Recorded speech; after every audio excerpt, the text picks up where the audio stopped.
questions regarding setting up the practice. How do you start? What do you need? So I'm going to try to kind of go quickly through the setup and give you a few minutes to ask me questions. The basic, you probably all have front desk, consultation photo room. You may have not been taking consistent photography in your previous practice. This is important to think about it.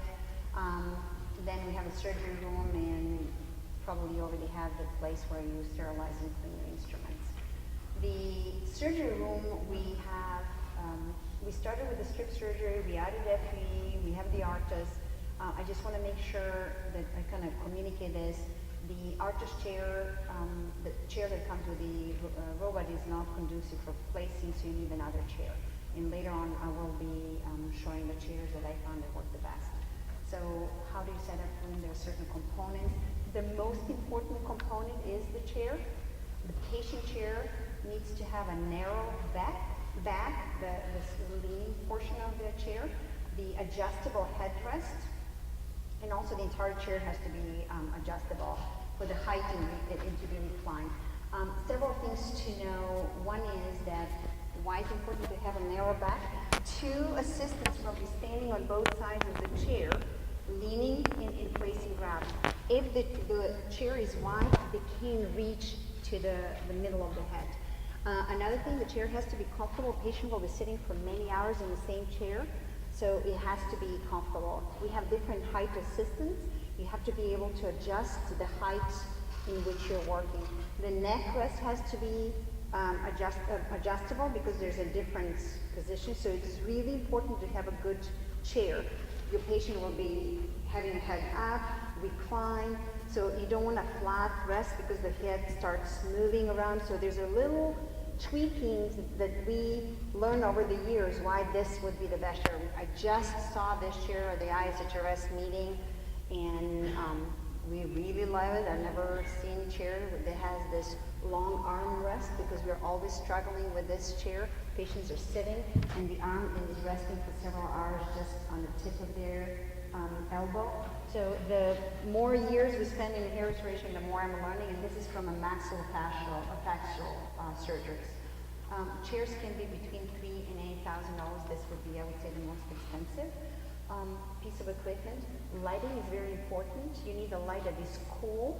You don't want a light that is heating over many hours of working over the patient. Not only that the room is going to be uncomfortable, but also since the light is above the patient's head, that means that it may dry out the grafts and it's not helping.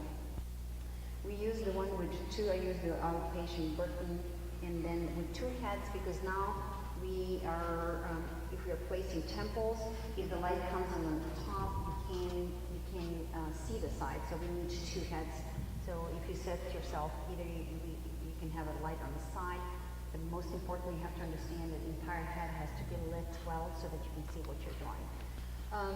Workstations, you can have individual tables. You can have a build-up long table. We build our table because it had a specific place to fit in the room.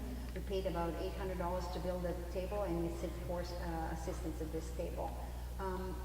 Then you need the microscopes for each assistant. You need a microscope. It could be both. They need to be stereo microscopes. They vary from $1,000 to $4,000 can be mandated. For example, I like this microscope. I have the view, both circles come together, and so I look in one view and then see one circle. It seemed to me, when I look through two views, I'm doing something with my eyes that I get tired and headache, and I can't explain what it is. So make sure that you have the right equipment because your assistants will be working for long hours, or you will be working under long hours working under the microscope. Stools, they have to be able to go up and down at the proper height. For example, if I'm placing at the back, if there are three people placing on the head, if this is a patient, these two who are working in the front will be standing. The third person cannot stand because we don't have enough room to fit all our shoulders. So the third person will be sitting, and it's at a different level, and then the back of the head is a little bit lower. So you need a stool that accommodates your assistant to sit high and work in the back of the head. So it is important. And stools are also used for for dissecting grafts. Good stool is really valuable. Then you're looking at the instruments. Usually I ask upstairs our vendor, they're going to help you with the basic instruments. Between $100 and $200, after $400 you may equip for the basic instruments. You can always fine-tune your instruments. These are the implanters. You start with a box. There's lion implanters you can buy upstairs if you want to start practice with implanters. They cost about $350 for the beginning of the kit, so which means you get the handle and the needles, and then you can buy replacement needles because the handles are reusable for $150. You need also magnification to place grafts. Our sites are so small that we need now magnification to place grafts. If you're doing the strip surgery, it's less expensive to buy your instruments. They're basics. And then you may look into, if you're doing FUE, different equipment varies in price. So what I did on our top, I kind of gave you the basic rounded price somewhere in the middle. And then when it put all together, it looks about $20,000. People ask me how much would be to start the practice in hair restoration, depending what you have in your office. But if you have to buy all what I mentioned, in average will be $20,000. Then I looked at the instruments, what really you need. You need a dish to cool your grafts. So you can use an ice pack from any type of ice pack and put your petri dish on it. You can use, I love 10 blades. They're not all equal. We learned over the years that the Persona 10 blades work the best because they are the sharpest. I learned from the vendors that it's coated with Teflon, and that is why it's sharp and slide to the tissue. It makes a world of difference having a good blade versus dull blade. So make sure that you're taking the instruments that really matter and investing in them. Forceps, this forceps costs, it's a forceps with tiny teeth, costs $300, and it's used for slivering. These are about $40 a piece. So the vendors are amazing. They're going to help you. They have a list of instruments you may need to start with. You need to think about cutting surface. It could be a simple tongue blade, or it could be a silicone strips. They have been with hair restoration industry for so many years, and they know they can help you purchase what you need to start with. Staffing. Should you hire? What do you do with staffing? How many do you need? 3 assistants is a minimum. You may think about 2, but it's really stretching how many grafts you want to do. Let's say if you start with 1,000 grafts, and I'm going to talk about something else you can use for training. If you're going to start with 1,000 grafts, then think about how much time you would need to. You take the strip out, so 1 assistant can be helping you with the strip. There's 1 person will be slivering, 2 will be dissecting. When the person slivering finishes, can continue dissecting. By the time you finish creating recipient sites, you need at least 1 or 2 to start placing with you.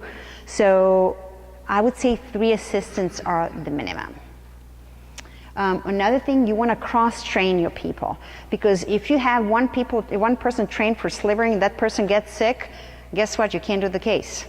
So you need to cross-train people, not within just the task in a hair restoration. You can cross-train people from your office to come and help you with hair restoration.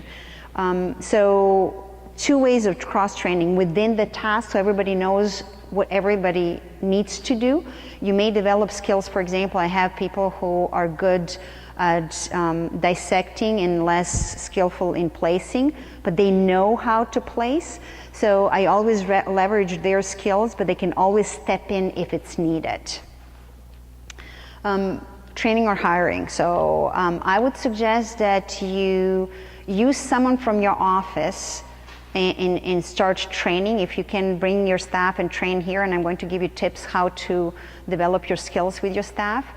You can use people who come to your office temporarily, the traveling assistants, my suggestion would be, once you know the quality of work you want for your office, then it's easy to bring someone from outside and make sure that that person has good quality, the quality you want to establish for your practice, and then use the traveling assistants for the beginning to help you while you're learning and gaining the speed. So that's my, I like to be able to rely on my people. I like to use someone possibly from the outside to help me until my people get the confidence in speed and eventually transition into having permanent staff. I also know offices, they have part-time staff. That means they have a permanent staff, and let's say they have 3 assistants working permanently in their office. When they have a larger case, they have someone who comes in part-time just to help them cut grafts, because that is usually the biggest, the longest part. So let's say I can't have more than 3 people placing on the head. So I can use extra 2 people to help me cut. They can leave, they can be for half a day, help me cut, and then my basic 3 people will sliver, cut, and place. Does that make sense? So I'm carrying my 3 basic people from the beginning to the end of the surgery, and I may have someone come from the area, come just help with the dissection. And it's also depending how you want to kind of use your skills, how much you want to be involved with. So for example, if you have your 3 assistants and let's say you can use implanters. So that means you don't have to teach your assistant, or they don't have to be as fast in placing grafts. You can use the implanters and you can teach them to load. It's much faster to learn how to load the implanter. That way you can use the implanter, makes the incision and deposit the graft. So you can use your assistants to dissect grafts, use the implanter to implant grafts. You can use your assistants to, if you're doing FUE, you can teach them to place grafts. So depending how much you want to be involved in a surgery, there are ways to organize your office. There are different scenarios, but you have to find what works for you and how much time you want to be involved with it. Today I was so proud. I found something that really works. Actually, this weekend, and Scott helped me figure out how to really execute this. Take a grapefruit, cut on both sides, cut here, and then peel it, and it gives you a long strip. Okay? Think about the average size of the head. The area that you're going to transplant is about 10 centimeters and possibly 8 to 10 centimeters this way. So for my grapefruit here, I have about 8 centimeter side to side, and then I can stop about, let's say, 8 centimeter. So you can use grapefruit to design sites. It will be a good practice for you so that you see how many you can fit, how they interlock, and I'll tell you how you can do this. But at the same time, the same one you can use for assistant to practice placing, or you to practice placing. I would put it on a headrest of your chair, tie it with an elastic band so it looks like a patient, where the patient is positioned. You may want to recline entire head and work creating sites, and then your assistants can use the same head in place. You have to use it within the same day because it dries out by the next day. And the other thing you want to do is you want to clean the skin. So once you create the shape you want, you can even reshape it the way you think you would be treating the area. Then you have to clean the skin from the oil. So use the alcohol, clean the skin. Take the ink that is used for fountain pen ink and stain the grapefruit. Then create your sites. Once you create the sites, take the ink again. You need to put the ink first, because if you start creating sites on a yellow skin, you won't be able to see them. So put the ink, create your sites, restaining, clean them, and this is what you get. So now you know whether you have the enough number of sites. Change the needles. You can use I tried different size needle, 19, 18 gauge, probably 20 would work well. Then cook long rice and cut it in al dente. Don't cook it too soft because it's going to fall apart. And then cut it possibly in half or thirds, and then use it to insert it inside. Another thing you can use would be eyelash extension. You can buy it at any store. They come like a little curled hairs. And I know it's a tedious thing, but you can ask your assistant, take the little rubber band and cut it in a small squares, and then put your eyelash, because the eyelash extension comes with the glue. Glue them together. Now you have a square with a hair and a curl on the top. Now you can insert that. So use these tools to help you practice, so you know how many sites you need, you know how much time it takes you to make sites, because we think it's fast, it takes time. Also, you don't just spread them around. This is approximately the size of the area you're going to work with. You don't just spread them. So, and also you can use them to place. Any questions? Do you remember the name of the company with the microphone? Dextra. D-E-X-T-R-A? Yes. Dextra or Dexta? I think it's Dextra. I'm going to look. It's D-E. How much further manipulation do these assistants need to do for FUE, or it just depends on how good the harvest is with the FUE? So the most important, they have to sort them. The basic thing, they have to sort them, right? If you think about FUE graft comes out with the same size of a punch, right? So if you are going to create your site to fit the graft, you have to keep that in mind. You can't just take the one size, and even if it has one hair, the graft may be thicker. Do you understand? So they may trim it a little bit, extra tissue around it. Am I making sense? So depending how you want to work, usually I have, again, 3 assistants. One will be helping extracting, and 2 assistants will be trimming the grafts, sorting them and trimming. Sometimes you don't need any trimming, sometimes you do. Sometimes you have more transection that requires trimming.